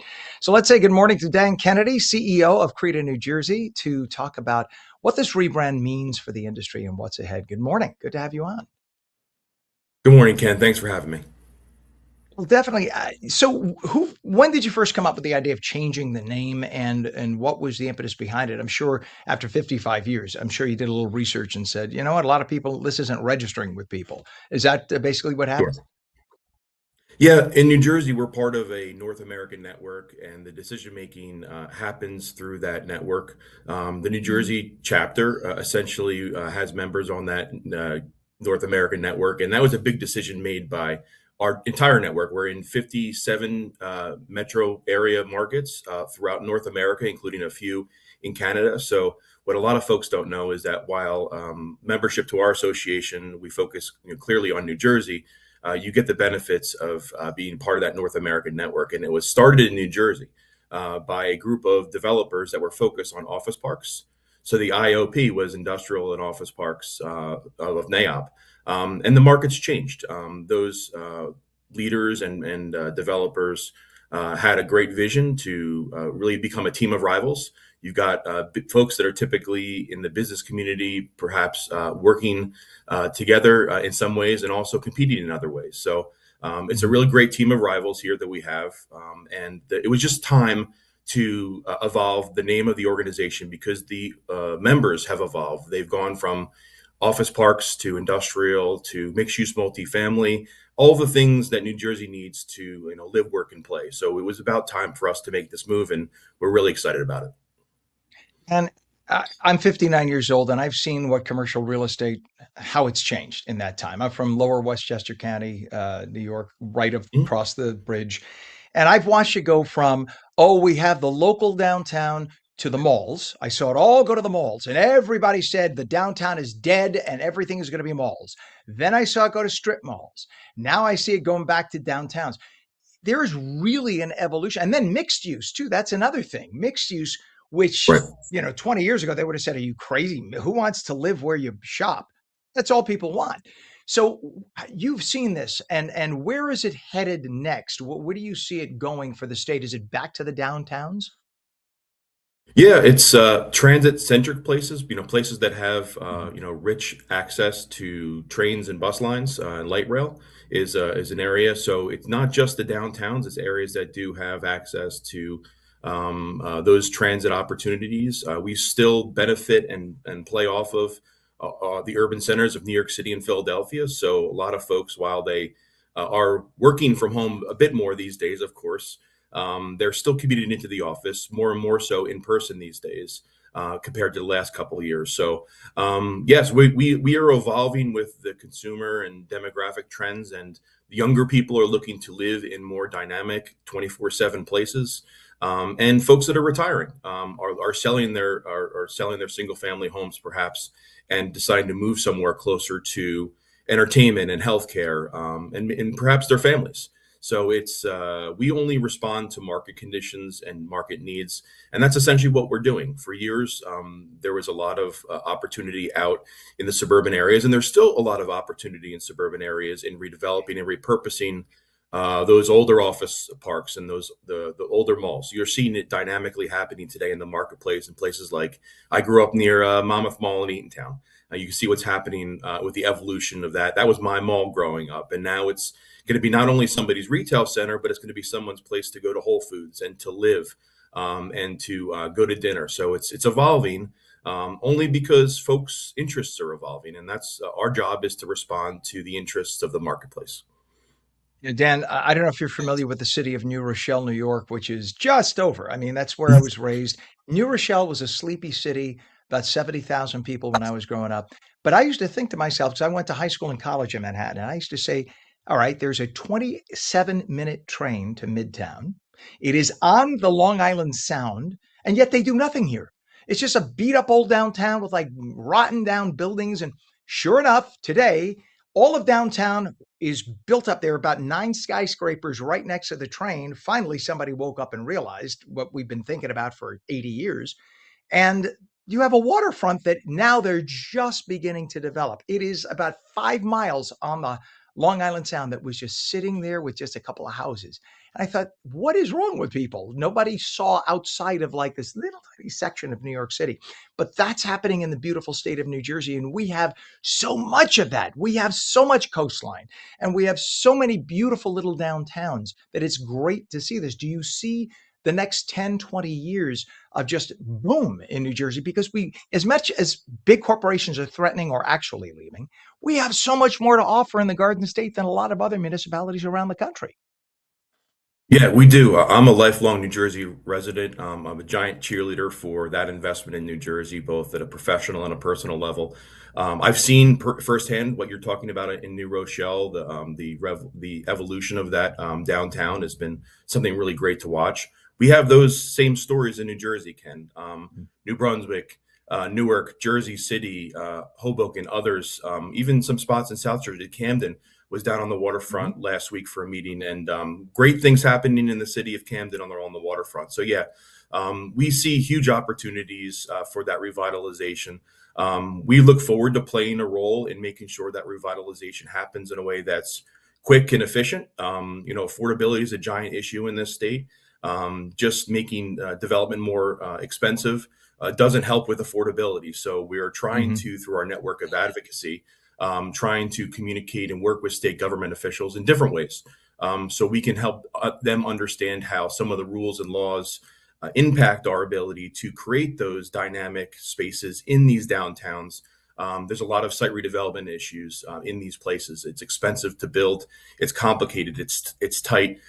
So we need the help of the government to certainly not make our lives more difficult by throwing on more challenges for those opportunities. So advocacy is a big thing, what we do. One of the big reasons for this change is to be able to communicate to folks in Trenton that we work with on a daily basis about what we do. And obviously, NAIOP doesn't really exactly roll off the tongue, right? So if you say Commercial Real Estate Development Association, you pretty much know what we're talking about. So we hope that it helps 100%. us in the hallways of Trenton.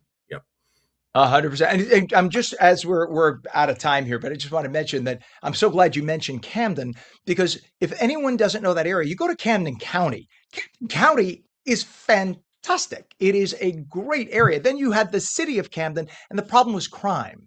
You had crime and poverty. And then when finally you got the county taking over the police, look at how everything changed. Crime goes down. Yep. People suddenly feel comfortable investing. That's all it takes to transform an entire area. And yeah, if anybody wants to invest, that's the area to look into right now, right? Isn't Camden? It feels like that's the future, the place to get into right now, because that's where it's headed. Not that I'm an expert, you know a lot more than me, but I would think that's the area to go right now, because you get that beautiful waterfront and you got Philly right across, beautiful downtown. It's perfect. What's your website? Give everybody your website, Dan. Yeah, thanks for asking. It's credanj.org. You can go on there and find out more about our organization. We've been around since the late 60s, and we'll hopefully be around for the next 50 years, serving our members' interests in the state with advocacy, networking, and education, and a lot of great things to come. Well, we want to have you on again and again because you're a great cheerleader for the future of New Jersey. I'm with you 100% on it. I love this state. I moved here in the year 2002 and have not looked back. I love it here myself. Dan Kennedy, CEO of CREDA, New Jersey, CREDA NJ. Thank you for coming on this morning. Thank you, Ken. You bet. All right. When we come back, it's shaping up to be a busy summer for New Jersey's economy. We will explain. We're coming back in 2 minutes.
Very good morning. It is Wednesday, July 8th, 2026. Temperature is 68 degrees at 8:33. I'm Ken Rosato. Welcome back to On New Jersey Mornings. Intervals of clouds and sun today. Meteorologist Mike Favetta with the full Garden State forecast. And Mike, it's funny when you have days of clouds and rain and all of a sudden Yeah. you have sun, that's when we get a ton of accidents and slowdowns. And it's just Mm. the list is just piling up as we speak. And it's just crazy. Anyway, I think people It's forget, also like been in 6 days, that there's something called sun. Well, also a long break. You're probably coming back from a nice holiday, right? Many people were off last week. And you probably forgot to where you put your sunglasses because you haven't needed them in more than a week, given how hot and of course cloudy it's been.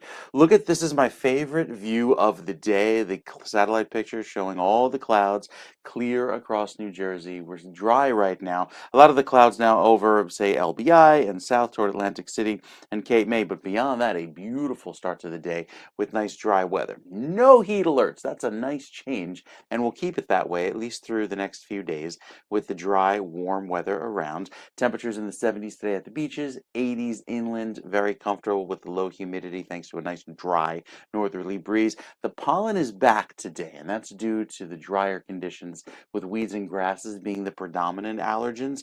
Tree season is pretty much over, but even getting back up closer to average today, which is 85 degrees, no more of those 100+ degree days like we had last week, setting records. The forecast for today keeps us nice and clear. I think we're dry through this afternoon. Water temperatures warming nicely into the 70s. Your high tide time happening right about now, this morning around 9 a.m. And with the several inches of rain, you go back 7 days, you picked up more than 5 inches of rain there in Monmouth County, more than 2.5 inches up in Sussex County. So good news that we'll be dry at least until today. Tomorrow brings back another chance of rain tomorrow and Friday afternoon, both days as storms roll on through. But they'll be brief. I don't think they last all day. We get the mornings that are nice and clear. And then the future cast into the evening hours today shows nice clear sky. Tomorrow afternoon, there's our chance for some storms as the front pushes through on Friday. We get another rounds later on in the afternoon. And then this beautiful clear weather pattern featured by the high pressure takes over and gives us lovely amounts of sun all day long on Saturday and Sunday. And that coincides with a really pretty weekend forecast. So the 7-day has weather heating up through Friday and then cooling back down with clear sky Saturday and Sunday. So the weekend, chef's kiss, looks beautiful. Going into next week, warmer weather ahead by Monday and Tuesday, and that trend keeps us even warmer at the beaches where high temperatures approach the 90s there starting Tuesday, Ken. All right, Mike. Thank you, sir. We have temperature now 66 degrees northern New Jersey, 68 in Trenton, at 64 degrees in Cape May. And yes, it is a mix of clouds and sun. We will take it. 8:36. It is shaping up to be a busy summer for New Jersey's economy, for record crowds, I should say, at the short of the long-term impact of the FIFA World Cup, and a major banking merger expanding one of the region's largest community banks. There are a lot of developments affecting businesses and consumers across the state. Joining us this morning is Joe LaBelle, who is the president and chief operating officer of Ocean First Bank, to discuss the bank's recent merger with Flushing Financial Corporation and what he sees ahead for New Jersey's economy. Good morning. Good to see you, Joe. Ken, good to be with you. It's great to have you on. So this is a big deal. Ocean First recently completed its merger with Flushing Financial. So what made this the right partnership at this time? And what does it mean for customers? Well, look, I think for customers, scale always helps a bit, but in the end, it's a people business, right? So the most important thing for us is to make sure that the people that work for and with us every day at Flushing are happy, satisfied, feel supported, and that sort of translates to clients, right? So clients appreciate personal touch. It's still a people business. We do the same thing that many people do in banking, right? We provide services, which is taking deposits and making loans and all those fun things. But in the end, it's a people business. The connection is important. We were already in New York. We started in 2019.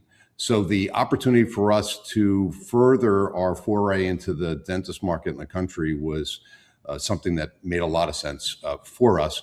And I think for Flushing, it's a venerable name. It's been around for a long period of time.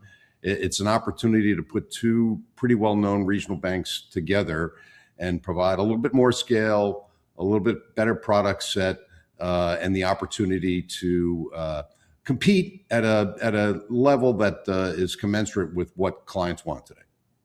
But the name that remains is Ocean First, correct? It does, yes, and Yeah, we'll and I can transition those in the fourth quarter. right, which makes sense. I mean, because Ocean First could be the ocean in New York or New Jersey, Yeah, whereas Flushing absolutely. is Flushing. And as wonderful as Flushing is, a beautiful community, don't get me wrong, but I used to live in New York. So, yeah, you need something more regional in terms of names, and Ocean First is a greatly recognized name here too, certainly. So the position, I guess, would really set you up. It's $23 billion in assets combined. So that really sets you for growth for the future, doesn't it? It does. It provides that scale I mentioned earlier, but it also allows us to compete at a level commensurate with some of the bigger banks, but not be considered. Nobody's going to confuse me for J.P. Morgan or Citigroup or Wells, and that's good because I don't want that. Right? I want to be an alternative, and I need the scale to be that alternative, but I don't want to be considered a mega bank. So it's a really nice mix, and I think the connection for both of us works really well. There is such a difference walking into a Bank of America, say, and this is not to slight them because I've done business with them for many years. And then I do a lot of business with one of the community banks I won't talk about on air, obviously.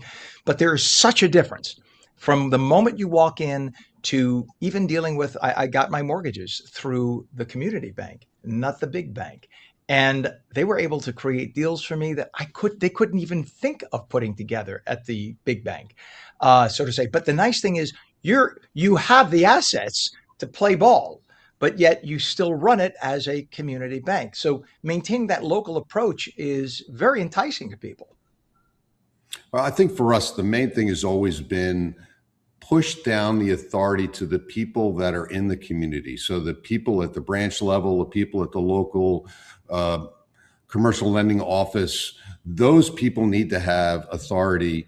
There's no third parties behind the scenes. There's no faceless committee in a different state. The people that are local to communities have the authority to make decisions, which is really valuable when you're a customer. You want to sit across the table or have a virtual call with someone who has real authority, which I think is really valuable. And that is something we can do at our size. And then, as you mentioned, the 23 billion just gives me a little bit better scale to increase those authorities. Yeah. Well, summer certainly is one of the busiest economic seasons in the state of New Jersey. What are you seeing from businesses at the shore this year? So I think for us, it's another great summer so far. And what I always find fascinating, I'm a shore guy. I live down this way. The bank was founded down here. We have a lot of seasonal businesses as clients. And the one thing we hear a lot to start is we need good weather.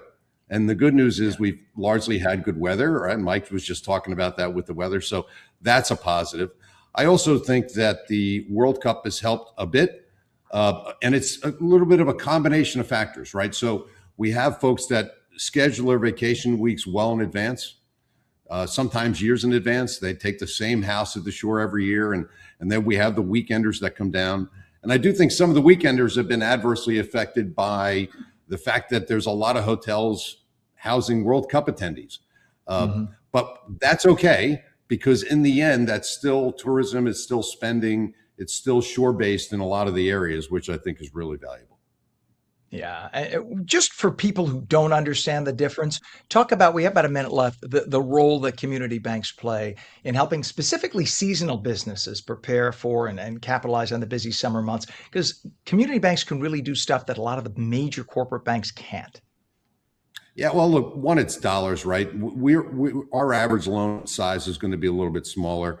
Two, it's customized solutions. You talked about that before. It's not a one size fits all. It's an opportunity for us to sit across from a seasonal client and understand that in November, December, January, February, they need to build inventory. They're buying ahead for the season. And then they're going to sit tight for a couple weeks, couple months, wait for the shore summer season to start. And then they get a big influx of cash and they need the support at the branch level to do it. So I think that knowing your customer, living in the community that you serve, people that work for us are familiar with the clients. They visit them, they see them, they live in their markets. So that's a unique perspective that sometimes a bigger institution can't match. All right. So the website is oceanfirst.com for Ocean First Bank. Joe LaBelle, President and Chief Operating Officer of Ocean First Bank. It's great to have you on, and thanks for making New Jersey proud. Love to Good to have see you. you, Ken. Thanks so much. You bet. Have a great day. All right. It is 8:43 right now. We have a temp of 68 degrees throughout New Jersey. Pardon me as I cough. Excuse me. Thank God I have the cough button. Teresa Staub from Monmouth Arts will be here to talk about a free 3-day multicultural festival in Monmouth County that you will not want to miss. Intervals of the 80s. Mike will be back with a full forecast. We're back in 2.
Welcome back to On New Jersey Mornings. I'm Ken Rosato at 8:45, taking calls at 888-658-0234. Meteorologist Mike Favetta with the full Garden State forecast. Mike, good morning. Ken, it's nice to not talk about rain for once. Yes. No cloud cover, no heat. Just a beautiful day here across New Jersey. That's today. That'll end tomorrow when we get some more rain in the picture. Could be upwards of 1 to 2 inches with tomorrow and Friday's rain, especially down in South Jersey. Speaking of, we have a lovely amount of healthy air in place. The air quality is nice and clear. And look at that, 221% of average rainfall in Long Branch to show you just how much rain fell right there across the central part of the state. That eats away at the rainfall deficit, but does not end the drought. You need a long-term amount of rainfall, like we heard earlier this morning with the new New Jersey state climatologist, explaining how it takes several months for the drought to abate, even though we might see some improvement by this time tomorrow. Temperatures today into the mid-80s, which is quite average. Comfortable levels of humidity, lots of sunshine. The dry weather stays pretty much to the Midwest, where we get a decent amount of equal chances of rain going forward through the middle to the end of the month. And the warmest weather also stays out west, as we're done with our extreme heat for the foreseeable future, even though we get a little bit of bump in temperatures this time next week. It's cooler and sunnier this weekend after tomorrow's rain and humid conditions. And then Monday and Tuesday sees a warm up through Wednesday, going up to 91. Even the beaches could get warm as well with those winds coming out of the west. So plenty of hot weather around for those who enjoy the heat. That's on the way for next week. But until then, got a beautiful weekend to enjoy, Ken. All right, Mike, thank you, and enjoy your day, sir. Now with your, You I'm too. sure your day isn't just beginning or anything with two under 17 months and a dog, and yeah, I'm sure you have a nice light day ahead.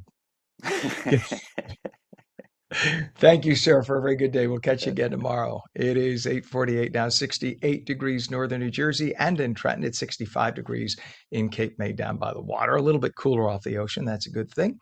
And in terms of traffic, we do have a bunch of stuff going on. Downpole on Route 94 right now. That is northbound north of Mount Pleasant Road in Knowlton. All lanes are closed there.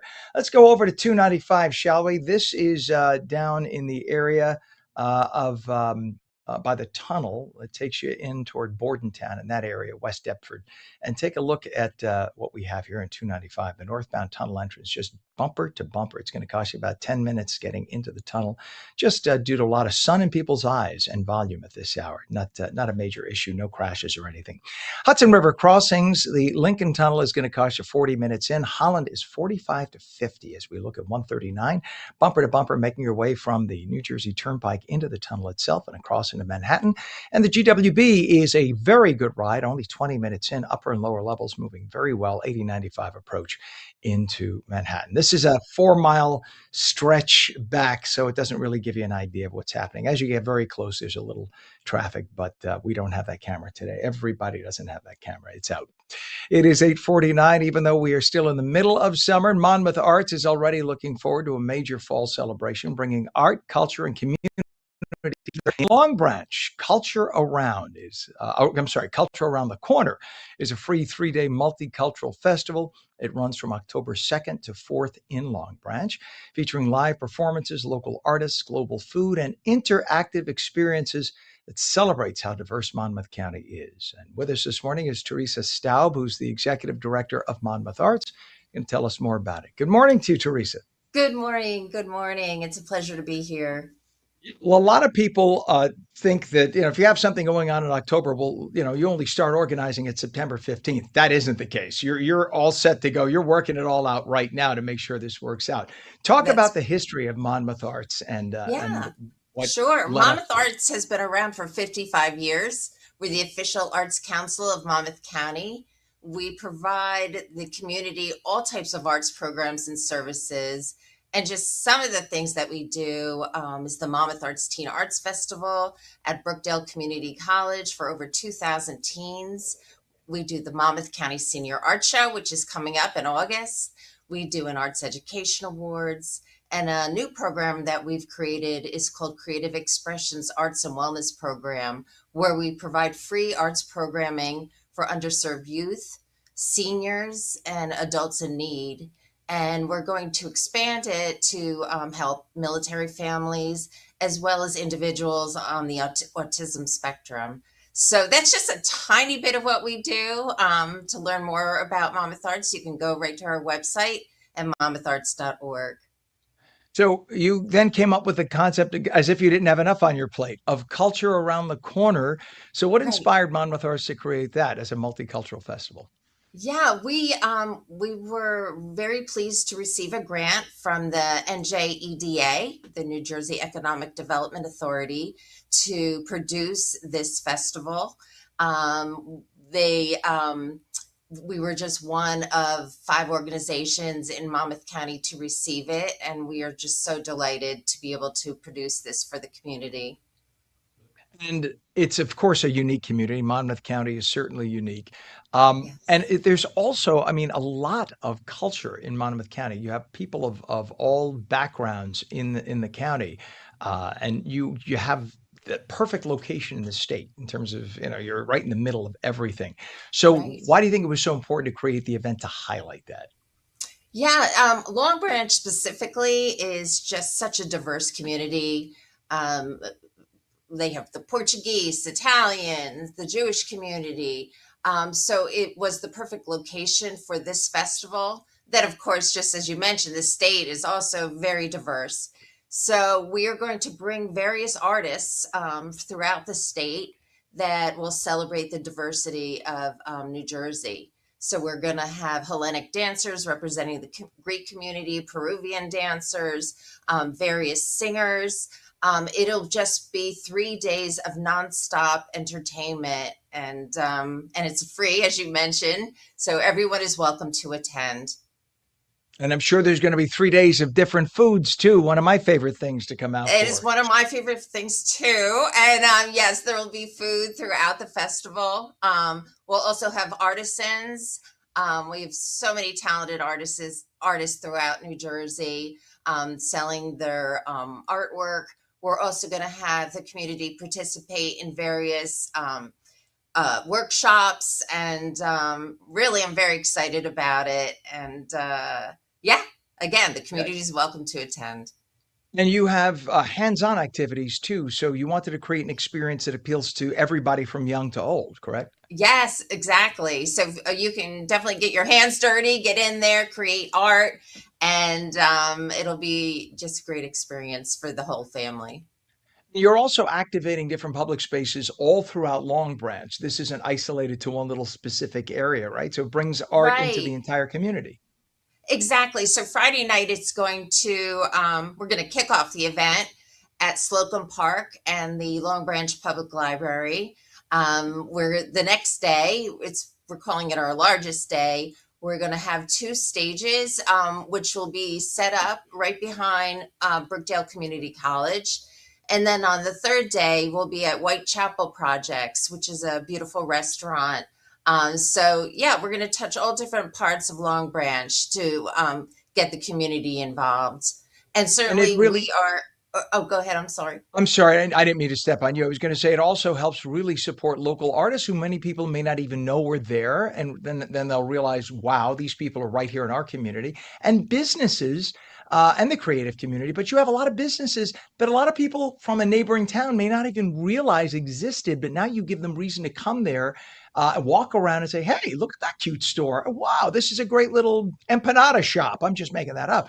But No, that's so otherwise, people true. don't do that. They drive past locations and they don't stop and walk around. We just drive and don't even look. No, Long Branch, having, worked on this festival, I cannot believe the amount of restaurants and businesses representing different cultures that are right here in Monmouth County. And we encourage folks to go and check them out and enjoy an empanada or what have you. It's just amazing to see what we have right here in our community. Yeah, and it's events like this that then bring people in who think, eventually I'd love to move to that part of the state. Or, hey, we never thought about getting a shore house, or this is what does it. You introduce them to a community that they otherwise would have never thought about. Is this something that you'd like to make an annual event? I would love to make it an annual event. We certainly are looking for sponsors to help us with this. I mean, putting on a festival it's a big undertaking, so we are looking for sponsors to help us continue this important work. So yeah, we definitely would like to continue this. And talk about also what you have going on for the month of August. You did mention, and now that we're already mid-July or coming, wow, did I just say mid-July? I We're know. about to hit mid-July. That's crazy. Summer's flying by. What are the events again that you have in August in Monmouth County? In August, we have the Monmouth County Senior Art Show. We hold that annually. It's for over 100 seniors, and it's incredible how much talent is created from our seniors. That is also a free event, so we encourage folks to come and check that out. It'll be starting mid-August, and you can check out the beautiful artwork at the Monmouth County Library in Manalapan. And other events that we have art exhibitions that we have we call it Art Space, which is located in the Count Basie Center for the Arts. Mhm. So Monmouth Arts is always very busy, and you can sign up for our newsletters and check out all that's going on in the county. The free 3-day multicultural festival, though, is called Culture Around the Corner. It runs from October 2nd to the 4th in Long Branch. Teresa Staub, Executive Director of Monmouth Arts. Have a great rest of summer, and we'll see you in October for that. Thank you. Thank you very much. You bet. Have a great day. All right. We are coming up on the end of the show right now. We have 65 degrees now, northern New Jersey, 68 degrees in Trenton. Meteorologist Mike Favetta says intervals of clouds and sun, more sun than clouds, highs in the low to mid 80s. And that is on New Jersey mornings for your Wednesday, July 8th, 2026. I'm Ken Rosato. We can see you again tomorrow morning. We're on every day from 7 to 9. Tell all your friends about us at onnj.com, onlaca.com for California, onfla.com for Florida. See you again tomorrow at 7.